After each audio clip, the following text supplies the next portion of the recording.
The divorce papers were set to show up next Monday, but instead I came home to find my wife's sister crashing in our spare bedroom with her 2 kids and some guy I'd never laid eyes on. That's when it hit me.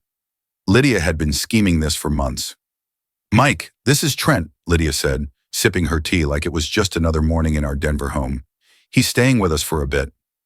Trent looked like he'd walked straight out of a bodybuilding ad, all bulk and swagger, lounging in my favorite armchair, munching granola from my best mug, glued to my flat screen. The kids, probably between rowdy and rambunctious, were using my sofa like a bounce house. "How long's a bit?" I asked, keeping my tone steady. "As long as they need," Lydia shot back. "Family's priority, Mike. You'd get that if you had any left." That cut deep.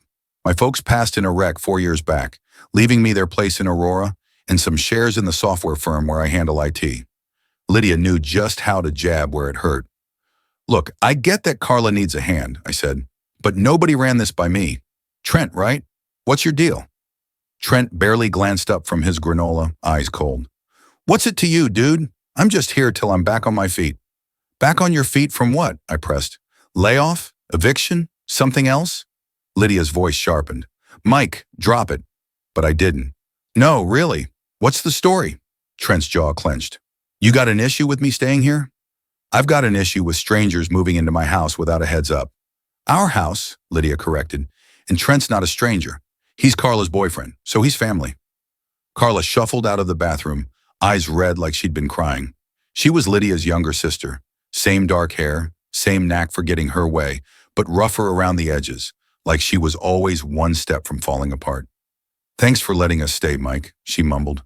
"I know it's a mess." "What happened to your place?" I asked. "The landlord sold the complex," she said. "We had to clear out by Thursday." That was 4 days ago. They'd been here since I was at a work conference in Seattle. Lydia had timed this perfectly. "How long do you need?" I asked. Trent stood, all 6 foot whatever of him, looming. "As long as it takes, pal. Got a problem with that?" The kids paused their sofa acrobatics to stare. This was Lydia's game, making me the jerk for not rolling out the welcome mat for her surprise guests. "No problem," I said. "Just figuring out the basics. Food, bills, space. Grown-up stuff." "We'll pitch in," Carla said fast. "With what cash?" Trent snorted. "You just got canned." "I'll find something," she snapped. "This economy's not that bad." I glanced at Lydia. She had that smug little grin she got when her plans were clicking. This wasn't about helping Carla. This was about boxing me out of my own home. "I gotta head to work," I said. "Don't forget the office party tonight," Lydia called as I grabbed my keys. My promotion bash, right? How could I forget? Lydia had just landed a senior role at Horizon Tech, where I'd been fixing computers for 7 years. Her new boss was Bryce Hoffman, the CEO's kid, who took over the company a year ago. Bryce was everything I'm not: tall, loaded, cocky, and convinced he's God's gift. The party was on the office rooftop in Boulder, one of those fake fun corporate mixers where everyone's angling for a better spot. I sipped a craft beer, watching Lydia glide through the crowd in a dress that cost more than my truck payment. "Mike!" Bryce appeared beside me, flashing perfect teeth and reeking of fancy cologne. "Good to see you, man. How's life?" "Not bad," I said. "Computers don't argue." He laughed too hard. "That's what I like about you, Mike. Always got a quip." "Hey, thanks for backing Lydia's move to the new role. She's gonna kill it." "Bet she will," I said. "She mentioned you two are looking at bigger houses. Maybe something with more room?" News to me. "First I'm hearing of it," I said. His grin slipped. "Oh, maybe she was keeping it a surprise. You know how women are with their plans." Across the rooftop, Lydia was laughing with Carla and some office spouses. She caught my eye and raised her glass in a fake cheer. "Bryce," I said, "quick question. How many late nights has Lydia been pulling lately?" "You know how new roles go," he said. "Lots to catch up on. She's been here till 8 or 9 most nights. Real commitment." "The thing is, I've been home by 6 every night for weeks, and Lydia's car wasn't in the driveway before 10. "Where was she really?" "The office?" I asked. His smile tightened. "Sometimes we grab dinner to talk strategy. Nothing big, just work stuff. You get it, right?" "Sure," I said. "Work stuff." Then Marla Jenkins from the front desk popped up beside me.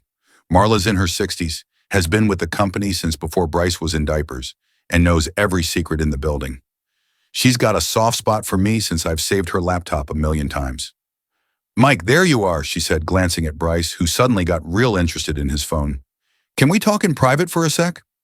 We stepped to the edge of the rooftop. Marla looked uneasy. Mike, I shouldn't be saying this, but there's chatter. Chatter about what? Lydia and Bryce, she said. My gut sank. Define chatter. Long lunches that dragged till 3. Late night strategy meetings till midnight. Weekend planning trips to Bryce's cabin. His cabin. Last weekend, while I was in Seattle, when Carla and Trent moved in, when Lydia said she was visiting her mom in Arizona. You sure about this, Marla? I've been watching Office games for 30 years, Mike. I know what's up. Before I could say more, Bryce was back. Everything cool? He asked. Just peachy, Marla said with a sugar-sweet smile, telling Mike about the new billing software. Great, great, Bryce said. Mike, I gotta borrow Lydia for a bit. The board member wants to meet her. I watched him lead her off, his hand resting on her lower back. Lydia glanced back at me once, and for a split second, I caught something in her eyes. Maybe guilt, maybe nerves, or maybe just irritation that I was still standing there. Mike, Marla whispered, watch your step. The party wrapped up around 11. Lydia was tipsy and chatty in the car, rambling about how great Bryce was and how this promotion was going to shake things up for us. Shake things up how? I asked. Bigger paycheck, better network, real doors opening, she said. Bryce thinks I've got potential for more than just office management. Like what? I pressed. Maybe regional director or even strategic planning. He's got huge ideas for the company's growth. Where do these huge ideas get hashed out? I asked. More cabin getaways? Lydia went quiet. What's that supposed to mean? Just wondering about your work hours lately. My hours are fine, Mike, she snapped. Some of us are chasing bigger things than just keeping the lights on. That was Lydia's code for you're not driven enough. It was an old argument, one I'd stopped fighting years back. But tonight, with Trent sprawled in my living room and Bryce's hand etched in my brain, something in me cracked. You're right, I said. Some of us are definitely building something. We got home to find Trent and the kids still up, watching a movie way too mature for them. Carla was passed out on the couch, an empty vodka bottle on the coffee table. How was the shindig? Trent asked, eyes glued to the screen. Awesome, Lydia said. Bryce says I'm going to do big things in this role. Sounds like a sharp guy, Trent replied. When do I meet him? Soon, Lydia said. He's throwing a cookout next weekend at his place. Family and friends. We're all invited. All of us, I asked. Of course, she said. But the way she said husband made it feel like a footnote. I hit the sack that night to the sound of Trent's loud voice narrating the movie to the kids, Carla's snores from the living room, and Lydia singing softly in the shower. She was happier than she'd been in ages. That's when it sank in. My marriage was done. Next morning, I spotted Lydia's phone charging on the kitchen island. She was in the shower, Trent was helping himself to my coffee, and the kids were tearing up my den. Carla was probably sleeping off her booze in the guest room. I'm not proud of what I did next, but I don't regret it either. Lydia's always been sloppy with her phone, using the same 4-digit code for everything, 0619, the day we got hitched. She used to laugh that she had nothing to hide. Not anymore. The texts were right there, going back about 2 months.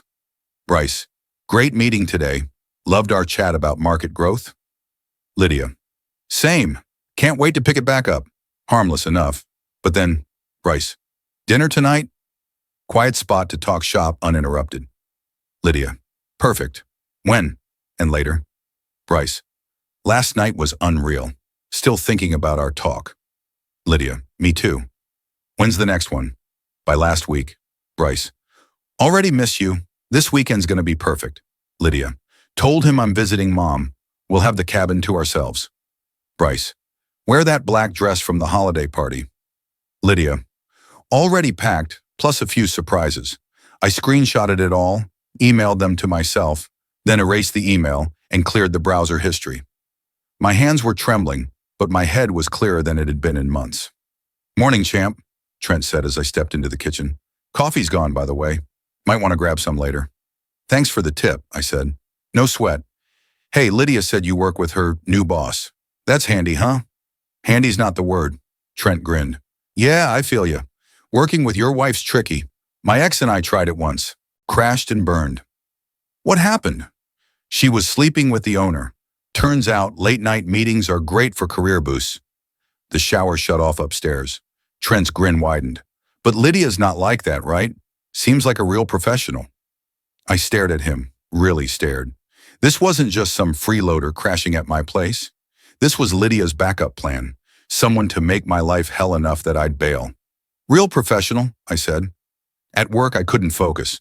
Every time Bryce passed me in the hall or someone mentioned Lydia, my chest tightened. By noon, I needed to breathe.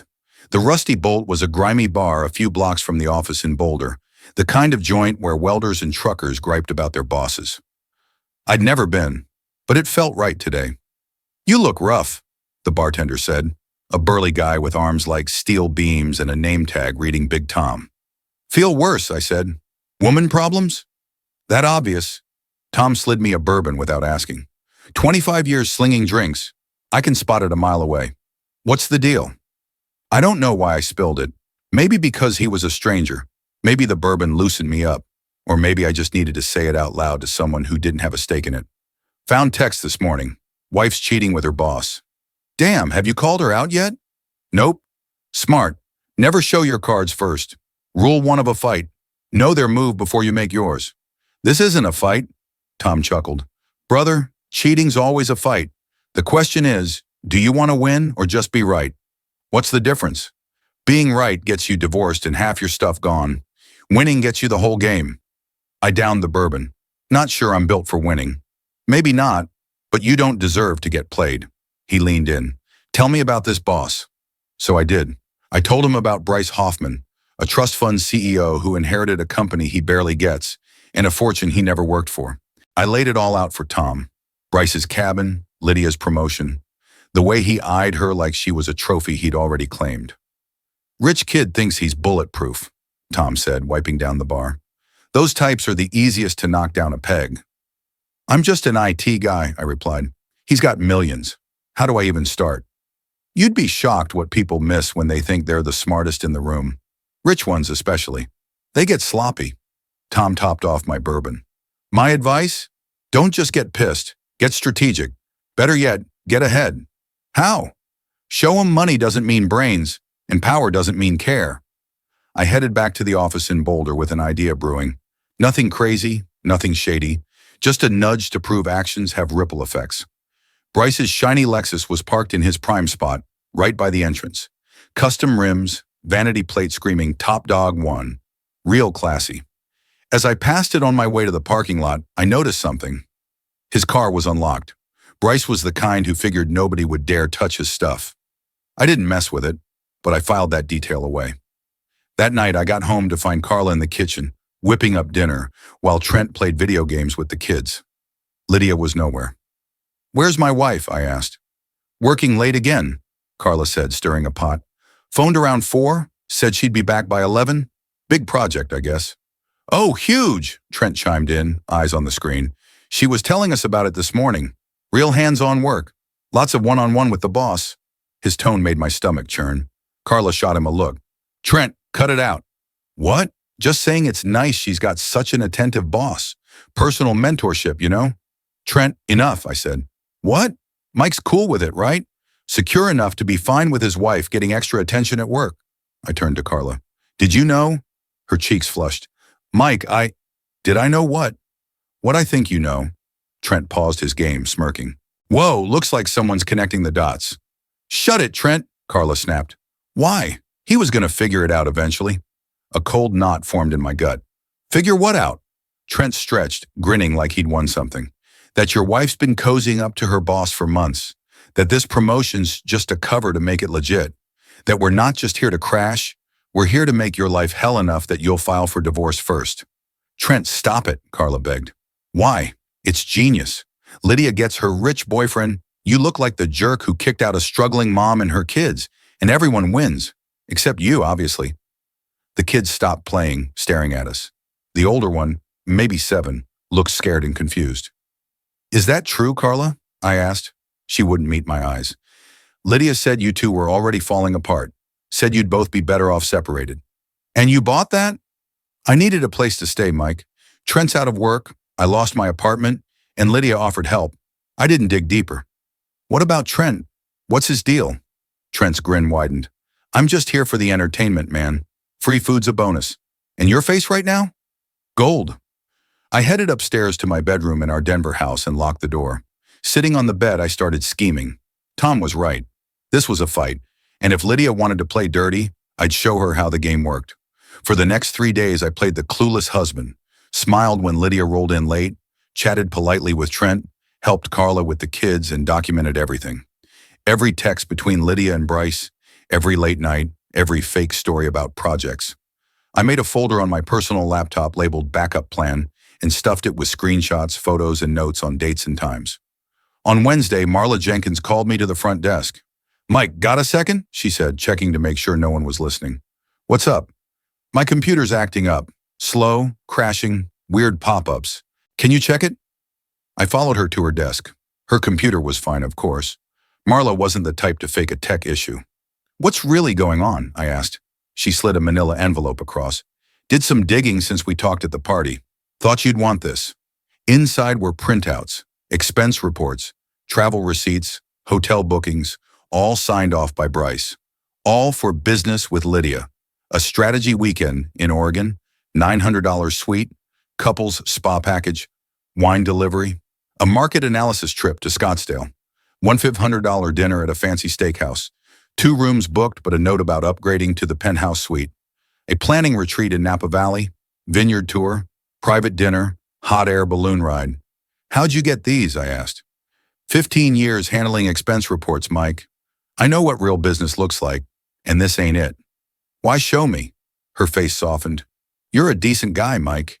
You don't deserve this. And Bryce Hoffman's a smug punk who thinks his dad's cash makes him invincible." "His dad?"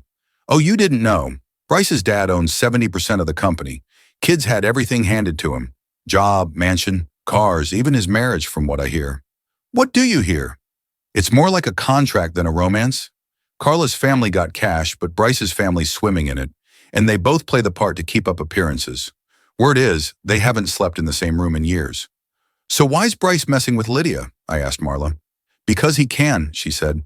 "She's pretty, dazzled by his wealth, and makes him feel like the big shot he pretends to be. Guys like Bryce don't want equals. They want arm candy." I flipped through the receipts again. "Marla, can I get copies of these?" "Already done." She handed me another envelope. "Got a few extra nuggets in there you'll want to see." That night, I dug into Marla's intel stash at our Denver home. The real kicker was a credit card statement showing a $4,000 charge at a jewelry shop for a custom necklace, dated the same day as their last business trip. I was still reading when Lydia strolled in at 11, humming and scrolling her phone. "Good day at work?" I asked. "Grueling," she said. "Bryce had me crunching sales forecasts till 10. We grabbed Thai takeout and pushed through." "Sounds rough," I said, nodding. Marla's notes said no sales forecasts were due for another 5 months. "By the way," I added, "I've been thinking about what Trent said about us having issues." Lydia stiffened. "What about it?" "He's not wrong, is he? We've been like strangers lately." "I don't know what you're talking about." "Come on, Lydia. When's the last time we had a real dinner? Just us?" "We've both been swamped," she said. "Your projects, my promotion. Maybe we should try harder. How about a weekend trip, just the 2 of us?" Her eyes flashed with panic, almost funny. "This weekend?" "Why not?" "I can't. Bryce set up a strategy summit. All the team leads." "Next weekend, then." "I'll check my calendar." "Sure," I said. "Wouldn't want to mess with work." I pecked her forehead and headed upstairs, leaving her frozen in the kitchen, clutching her phone. Within minutes, I heard her whispering furiously, probably to Bryce, warning him I was catching on. Good. Let him sweat. Friday morning, I called in sick, waited till Lydia left for her early meeting, then drove to Bryce's neighborhood in Cherry Creek, a ritzy part of Denver with mansions that screamed money, circular drives, stone fountains, the works. Bryce's Lexus was parked out front, next to Lydia's silver Audi, the one she got for our anniversary 2 years back. I parked a block away and waited. At 10, they stepped out, Bryce in tennis gear, Lydia in a floral dress she'd worn for our last big date. They were chuckling, totally at ease like they owned the world. They hopped in Bryce's car and peeled out. I waited 15 minutes, then strolled up to the house. The front door was locked, but the back gate wasn't. I'm not proud of what I did next, but I don't regret it. Sometimes you gotta bend the rules to get answers. Bryce's garage was open. Amid his fancy toys, motorcycle, golf clubs, I found what I needed. Proof.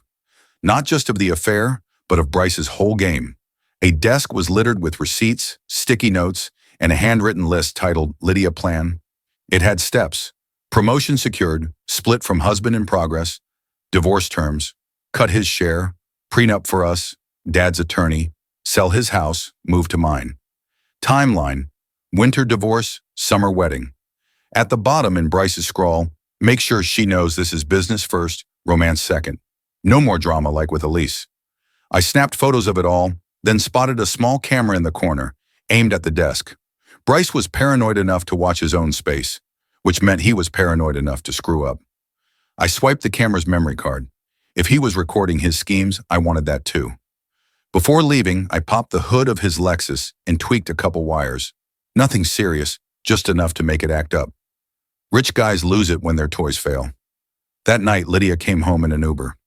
Car trouble? I asked, all innocent. Bryce's car died at the tennis club, she said. Had to get it towed. Totally wrecked our meeting. That's rough. What kind of meeting involves tennis? Team bonding, she snapped. You wouldn't get it. Probably not. I'm more a dive bar darts guy. Trent looked up from his video game. Tennis, huh? Swanky. What's the dress code for business tennis? Sundresses? Lydia shot him a glare that could have started a fire. I'm hitting the shower. After she stormed upstairs, Trent grinned at me. You know, Mike, for a guy getting played, you're pretty chill. Maybe I'm not getting played. Oh, you are. Question is, what's your move? I studied him. Despite being a freeloader, Trent wasn't dumb, and he wasn't exactly loyal to Lydia either. He was just riding the wave. Trent, can I ask you something? Go for it. What's your game here? For real. He paused his game. You want the truth? Yup. Lydia told Carla if we helped tank your marriage, she'd set us up. New place, job hookups, maybe some cash to start over. And you trusted her?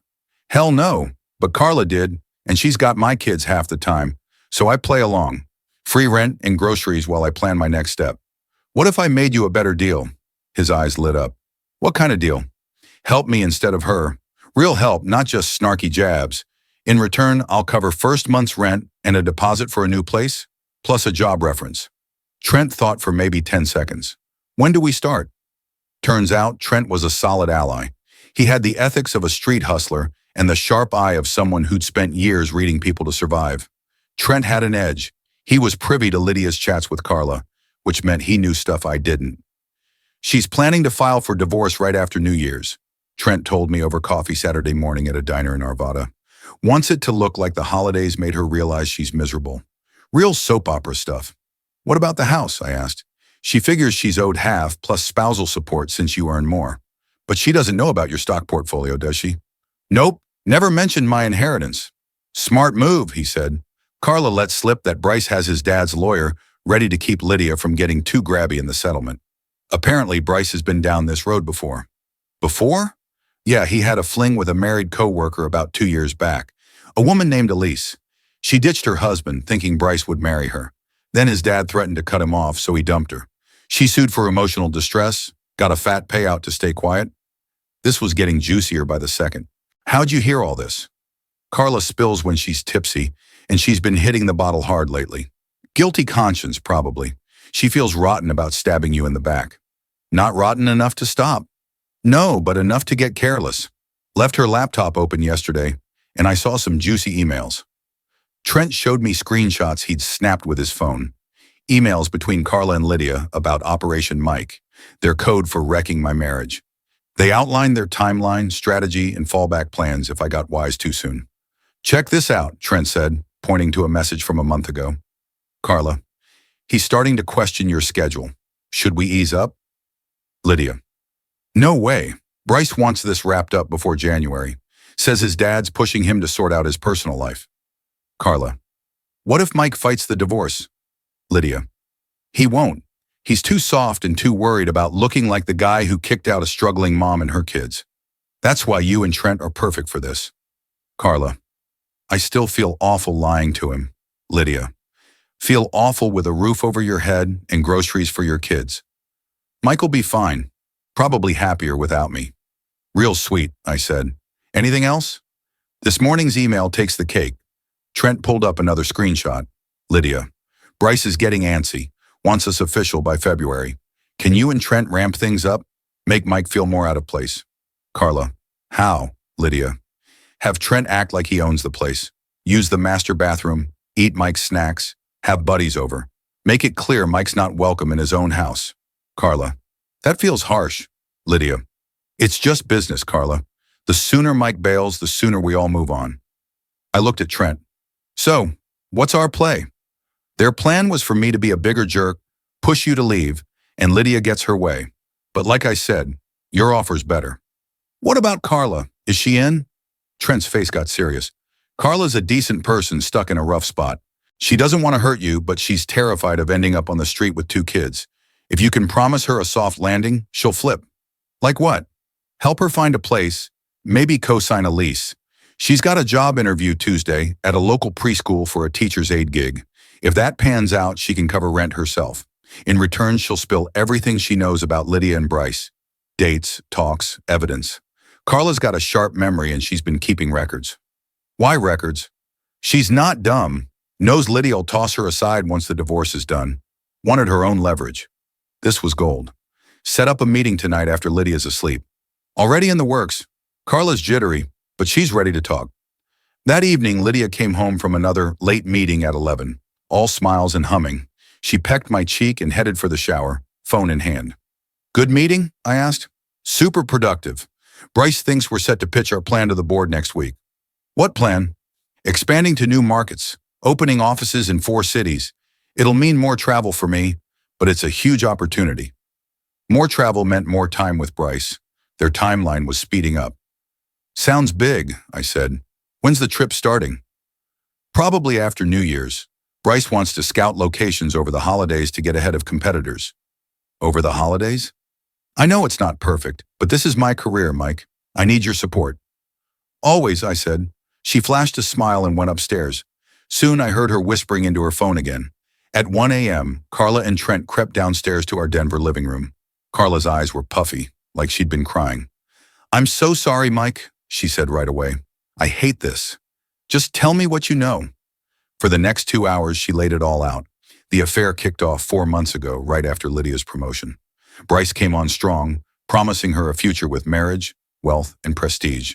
Lydia bought it hook, line, and sinker, convinced Bryce was her golden ticket.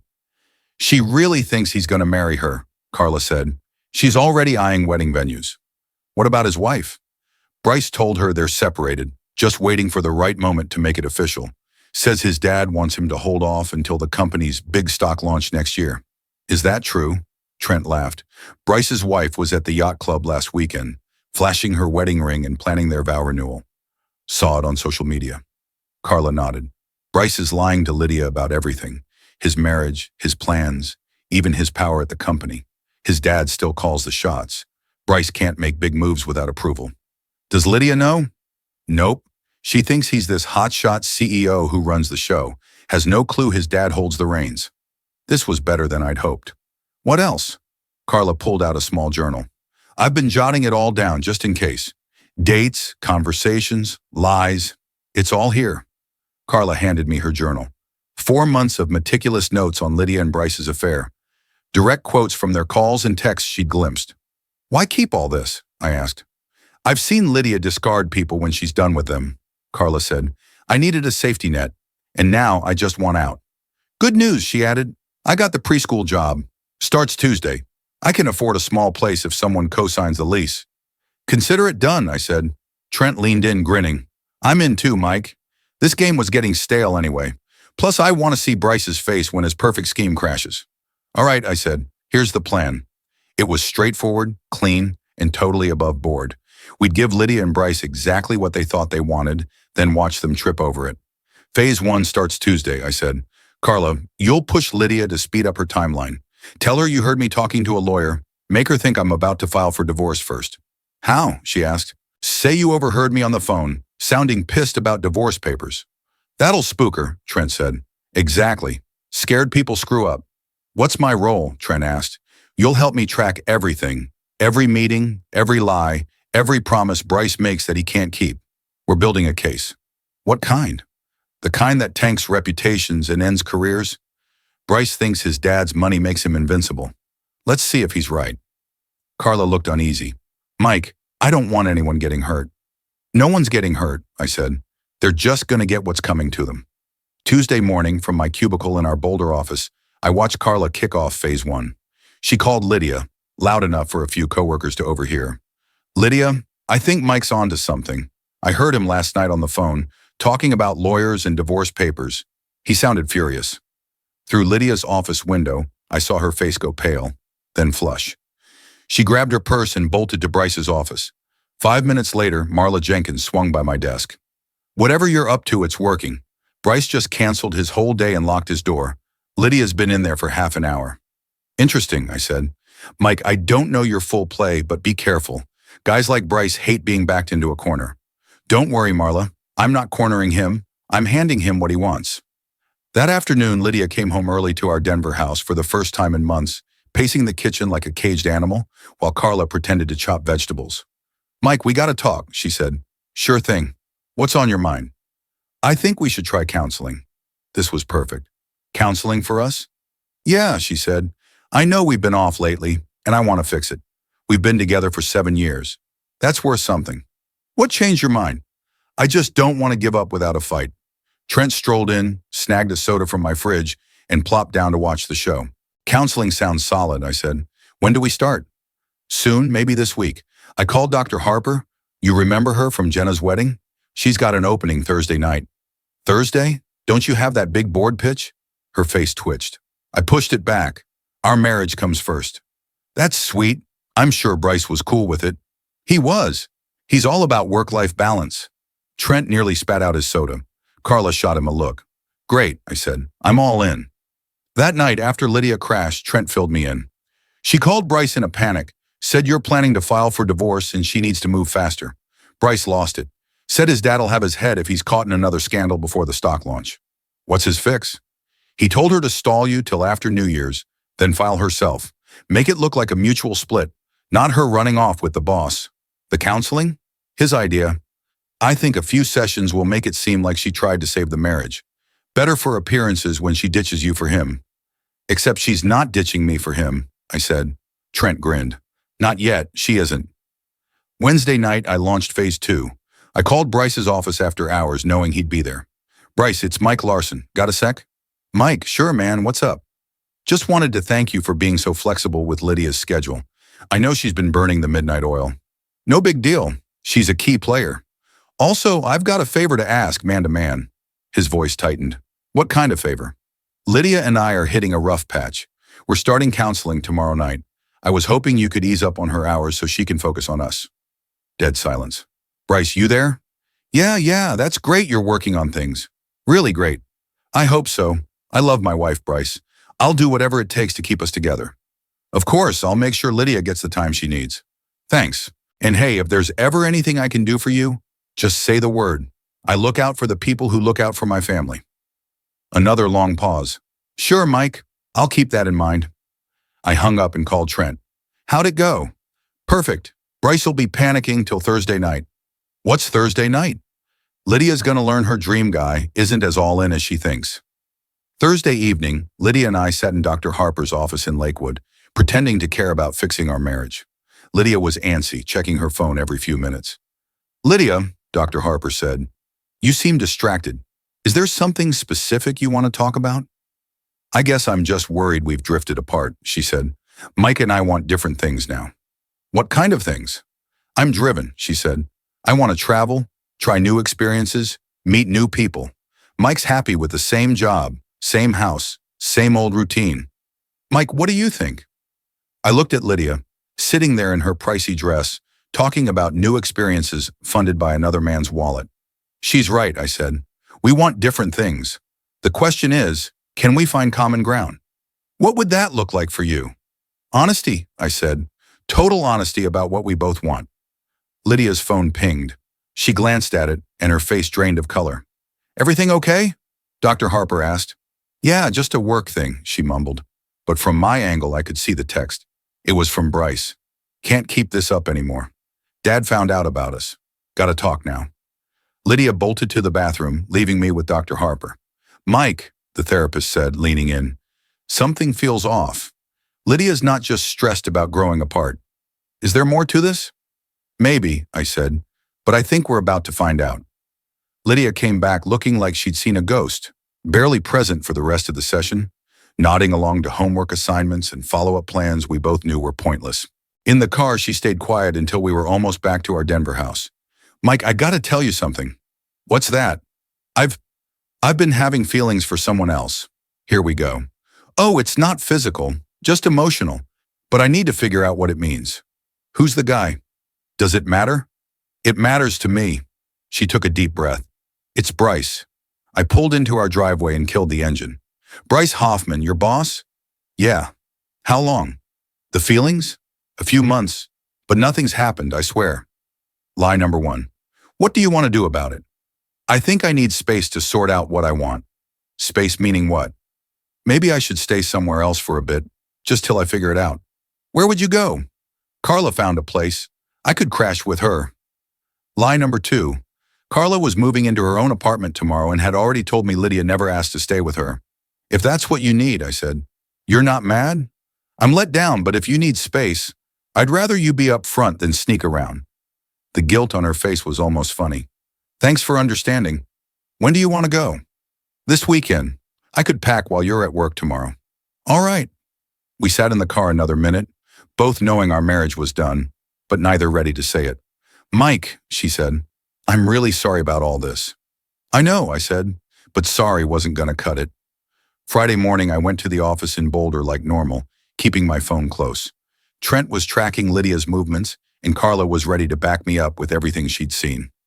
At 10 a.m., Trent texted, she's at Bryce's house, 2 suitcases.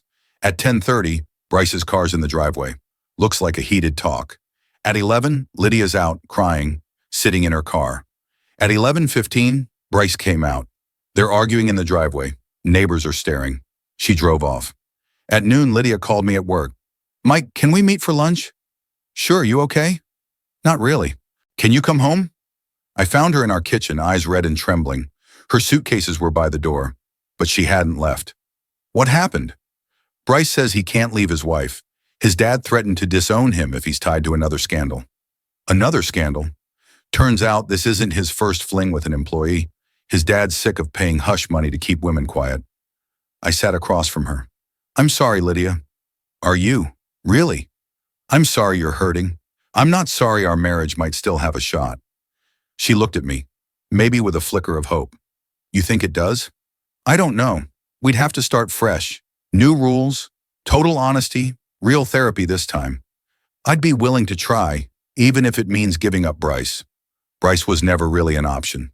I see that now. I reached for her hand. Lydia, there's something I need to tell you. What? I know about the affair. I've known for weeks. Her face went pale. How?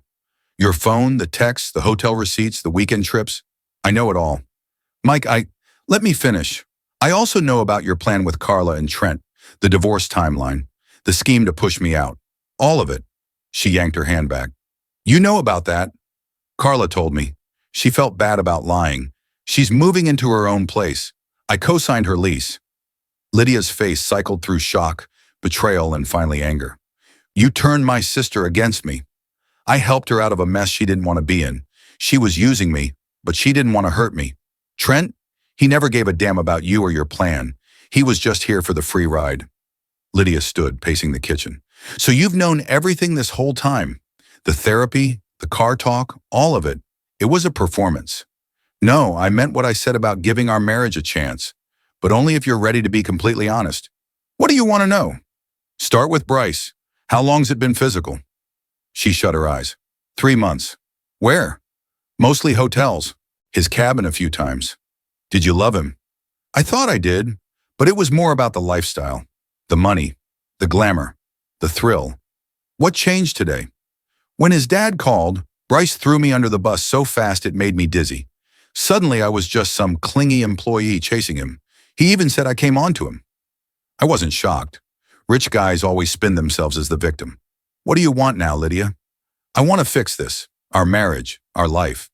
I want to be the woman you married, not this person I turned into. That person cheated and schemed to ruin my life. I know, I'm ashamed of it. Are you ready to face the consequences? What consequences? I pulled out my phone and opened the folder labeled Backup Plan. Screenshots of every text between you and Bryce. Copies of expense reports for your fake business trips. Photos of Bryce's notes about your relationship. Carla's testimony about your divorce plot. A full timeline of your affair. Lydia sank into a chair. What are you going to do with that? Depends on you. What does that mean? If you want to save our marriage, you'll help me take down Bryce Hoffman. She stared. What? Bryce used you, lied to you, and ditched you when it got tough. He's done it before, and he'll do it again. Someone's got to stop him. How? By exposing him. To his dad, his wife, the board, everyone who thinks he's untouchable. Mike, I can't. If this gets out, I'll lose my job. You're going to lose it anyway. Bryce won't keep you around after this morning. She knew I was right. What do you need me to do? Help me prove his pattern, his affair with a lease, the expense account scams, the abuse of power. Help me build a case to end his career. And if I do, will we try to rebuild our marriage? That's the deal. Clean slate, fresh start, but only after we deal with Bryce, I told Lydia. If you don't help, I file for divorce on Monday, and all this evidence goes public. Lydia was silent for a long time, staring at the kitchen floor in our Denver home. Finally, she looked up. You're not the guy I married anymore. Nope, I said. That guy would have let you steamroll him and then felt bad for being in the way. This guy pushes back. I can tell. So, what's it gonna be? She took a deep breath. What do you need from me? Over the next 2 hours, we mapped out Bryce's takedown. Lydia would head to work Tuesday like nothing happened, collecting proof of Bryce's other affairs, documenting his expense account scams, and recording any admissions of his shady patterns. He'll try to keep you quiet, I said. Probably offer you cash or scare you. Either way, we'll catch it on tape. What if he fires me? He won't. Firing you right after dumping you would raise red flags. He'll try to control you instead. Then what? We take it all to his dad, his wife, and the board at the same time. Full blast, no chance for him to spin it. This could ruin him. That's the idea. Lydia looked at me with something like respect. When did you get so cutthroat? When I learned being nice doesn't shield you from people who aren't. That evening, Carla and Trent stopped by to grab the last of their stuff. Carla gave me a hug. Thanks for helping me get back on my feet, Mike.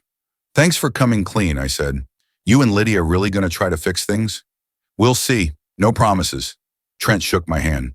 Good luck, man. If you ever need a hand wrecking another rich jerk, hit me up.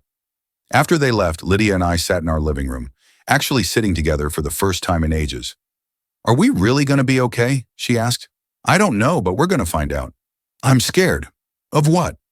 What happens after we take down Bryce? What if we've got nothing left without a shared enemy? We'll cross that bridge when we get there. Right now, we've got a job to do. She nodded. When do we start? Tuesday morning. Bryce is about to learn that actions have consequences. And us? When do we work on ourselves? I looked at her, really looked. She was still stunning, still sharp, still full of surprises, but also the woman who'd stabbed me in the back in the worst way. After Bryce, I said, one battle at a time. Tuesday morning, Lydia went to the Boulder office with a recording app on her phone and a plan to get Bryce talking. I sat at my cubicle waiting for updates.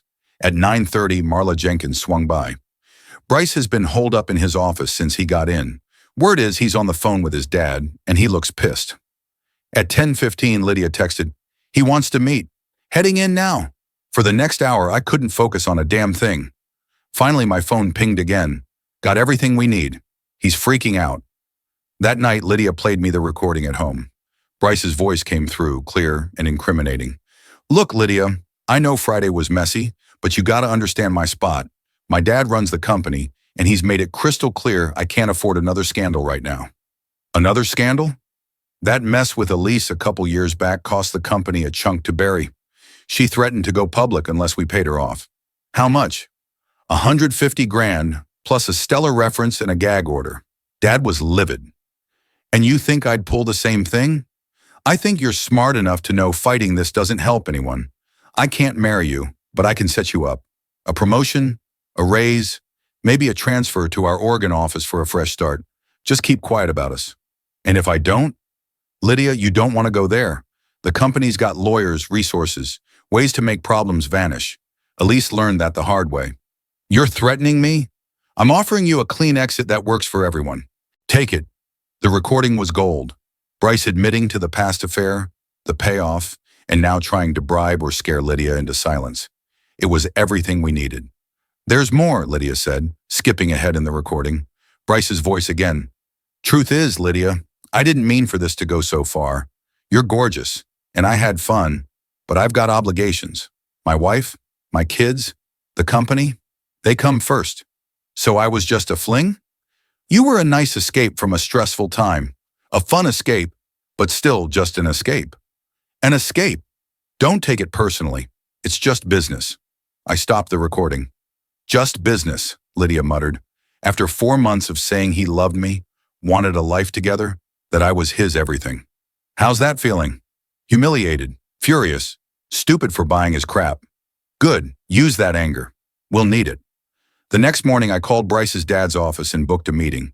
Gerald Hoffman was old school corporate, tough, practical, obsessed with the family legacy.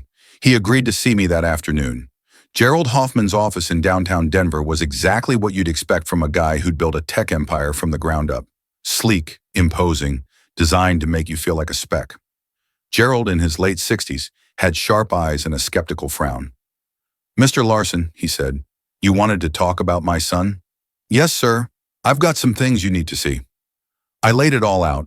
The affair, the expense account scams, Bryce's history of bad behavior, the payoff to a lease, and his attempt to buy or bully Lydia into silence. I played the recording, showed the receipts, and handed over Carla's written statement. Gerald listened, his face darkening with every detail. How much do you want? He asked when I was done. Excuse me, how much to make this disappear? Everyone's got a price. I'm not here for money, Mr. Hoffman. Then what do you want? I want Bryce to face the consequences of his actions.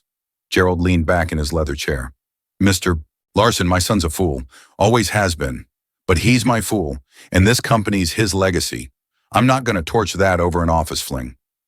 Even if that fling's part of a pattern that's bleeding your company dry and opening it up to lawsuits? We can handle lawsuits. Can you handle a PR nightmare? Because if Bryce doesn't face consequences, this goes public. Fast. His eyes narrowed. Are you threatening me? I'm laying it out. Your son's been using company funds to bankroll his affairs, exploiting his role to pressure employees, and setting you up for harassment claims. That's coming out. The only question is whether it's through an internal cleanup or a full-blown scandal. What kind of cleanup? Bryce steps down, gives up his severance, and makes a public apology for his behavior. In return, the evidence stays under wraps. And if I say no? Tomorrow morning, everything I showed you hits the local news, the business blogs, your top clients, and every employee in the company. Bryce becomes the face of corporate sleaze, and your company's name gets dragged through the mud. Gerald studied me for a long minute, like I was some rare insect. In 40 years running this business, I've met damn few people who can't be bought or scared off. You're either a saint or an idiot. Maybe both. Maybe, but your son's not untouchable. Gerald's jaw tightened, but he didn't lose it. Instead, he picked up his phone. Bryce, get to my office, now. 5 minutes later, Bryce walked in, looking irritated until he saw me. His face went ashen. Dad, what's this about? Sit down, son. We need to have a talk. For the next hour, Gerald tore Bryce apart. He played the recording, showed him the evidence, and laid out exactly how much his antics had cost the company. Bryce tried to dodge, then downplay, then point fingers. This is all Lydia's fault, he said finally. She came on to me, seduced me. Now she's trying to blackmail me since it's over. Is that right? Gerald asked. He hit play on another recording, one I'd made of my call with Bryce last week. Bryce's voice filled the room. Dad, I know you're pissed about the Lydia thing, but it's under control. She won't be an issue. How do you know? Because I've got dirt. She fudged expense reports, misused company resources. If she makes waves, I'll have her fired, or worse. You approved those expenses. I approved legit business costs. Gerald switched off the recording. So Bryce, what's the story? Did she chase you, or did you trick her into committing fraud? Bryce's mouth flapped like a fish out of water. That's not, you're missing the point. No, I get it, Gerald said. You're a liar, a cheat, and a coward. And you're done here. Dad, you can't. I can. And I am. You've got 1 hour to clear out your office. Security will walk you out. This is my company. It's my company. You just worked here. Past tense. Bryce turned to me, face twisted with fury. You bastard! You set this whole thing up. I didn't set up anything, Bryce, I said. I just wrote down what you did. I'll sue you. I'll ruin you. With what? You just lost your job. Gerald stood. Bryce, get out before I decide to make this public. Bryce glared at his dad, then at me, then back at his dad. For a second, I thought he might take a swing. Instead, he stormed out, slamming the door. Gerald and I sat in silence for a bit. Happy now? He asked. It's a start. What's next? Bryce learns to live without your cash bailing him out. As for Lydia, that's between us. Gerald nodded. For what it's worth, Mr. Larson, you handled this better than most. Bryce got off light. Maybe, but he'll feel it every time he applies for a job and has to explain why he left this one. Assuming I give him a bad reference. Assuming you give him an honest one. Gerald almost cracked a smile. Fair point. That night, Lydia and I sat in our Denver kitchen, splitting a bottle of wine and unpacking the day. Is it really over? She asked. Bryce's career? Done. Our marriage? That's up to us. Can we make it work? We can try, but it's going to be different. How different? Total openness. No secrets, no lies, no hidden plans. If you're unhappy, we talk. If you're tempted by someone else, we face it together. If you want out, you say it straight. And you? What changes for you? I stop being the pushover who lets people walk all over him. I start fighting for myself. And for us. I like the old you.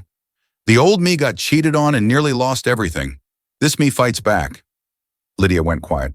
I'm sorry, Mike, for all of it. I know. Can you forgive me? I'm trying. It's going to take time, but I'm willing if you are. She reached across the table and grabbed my hand. I am. 3 weeks later, Bryce's resignation hit the Denver business blogs. The official line was, pursuing new ventures. But thanks to Marla Jenkins, everyone knew the real story. Bryce's wife filed for divorce 2 days after he got canned. Losing the family fortune was the final nail in a marriage held together by money. Carla landed her preschool job and moved into a cozy apartment in Aurora. Trent scored a gig at a landscaping company and got his own place. They sent us a holiday card, thanking us for helping them start fresh. Lydia and I started real couples therapy. It was tough, grueling, messy, but we both showed up. Some days were easier than others. 6 months later, we were still married, still grinding, still taking it one day at a time. Our house felt different, smaller somehow, but more real. We talked more, argued more, and started trusting each other again, bit by bit. I never saw Bryce again, but I heard he moved to Arizona and took a job selling real estate. His dad cut him off completely, leaving his estate to a local charity. Bryce's ex-wife kept the mansion, the cars, and half of everything else. Me? I landed a promotion at work, lead IT supervisor, with a raise in my own office.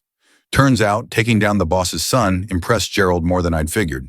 He respected guys who stood their ground. But the real win was coming home to a wife who was actually happy to see me, who asked about my day and meant it, who was working as hard as I was to rebuild what we'd nearly thrown away.